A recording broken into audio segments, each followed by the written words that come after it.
to write a letter to the European Union if there were no deal. Of course, there is now a deal.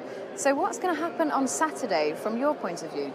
Well, there will be a vote on this deal, and we'll have to see whether the House of Commons is going to support it. But we understand the DUP will be voting against. I shall be voting against. Labour will be voting against, because this is even worse for the economy than Theresa May's deal. All of the focus, for understandable reasons, has been on the arrangements for Northern Ireland, but that is just the divorce arrangement.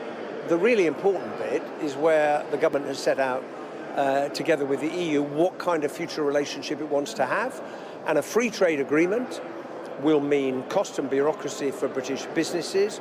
It will give us less good access to the European market, and the government's own assessment of a free trade agreement relationship, because after all, our biggest and nearest and most important trading partners are the other member states of the EU. It would have the second worst effect, second only to a no-deal Brexit. So it's worse than Theresa May's deal. It's not in the interest of the economy, jobs, investment, and the future of our communities. Well, just on that point of a no-deal, the purpose of the act was to avoid that happening. Boris Johnson has said today there is a deal. The potential is a deal or a no-deal vote on Saturday. In fact, Jean-Claude Juncker has made clear that there is no mood for an extension to prolong these talks. There's a deal on the table that they are happy with. I mean, surely you would want to vote for a deal rather than have a no-deal Brexit. Well, the first thing to say is that any decision about an extension is not in the hands of Jean-Claude Juncker. It is a matter for the leaders of the... But it's a pretty clear indication of the mood in Europe, isn't it, that they are not in the mood for an extension?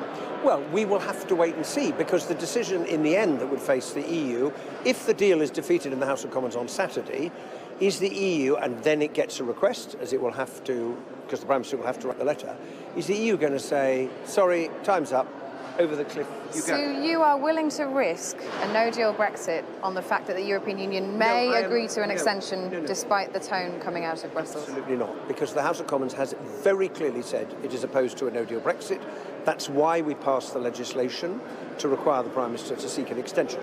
Now, I accept, if the deal is defeated on Saturday, responsibility comes back to Parliament. So what do we do now? Because we can't keep delaying things. And that is why there's a growing number of MPs who would say, look, there is a way to resolve this that will give us a decision, and that is to take the deal back to the people in a confirmatory referendum. Because then the British public would vote one way or the other to accept the deal that Boris Johnson thinks is a good deal and I don't, or to vote for Remain. And in those circumstances, if the EU knew that we were going to have a confirmatory referendum, they absolutely would grant time for that to take place. So to be clear, if a confirmatory referendum is attached to the vote on Saturday, you would be voting for it? If there's an amendment to do that, I would indeed vote for it, and I'd vote for one next week if that's when it comes, depending on what happens. Thank you, Hilary Benn. Hilary Benn,